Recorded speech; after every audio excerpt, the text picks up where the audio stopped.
আজকে সভার সম্মানিত সভাপতি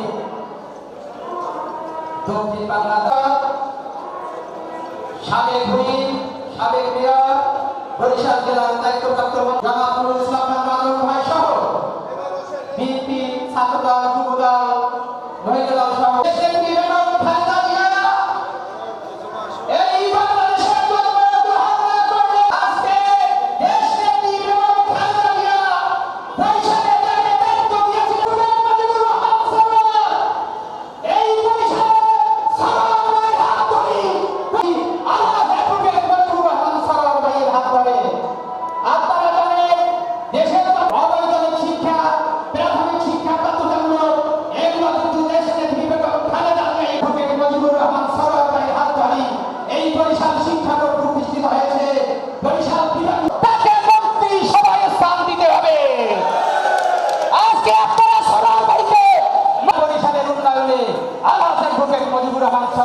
দেখতে চাই।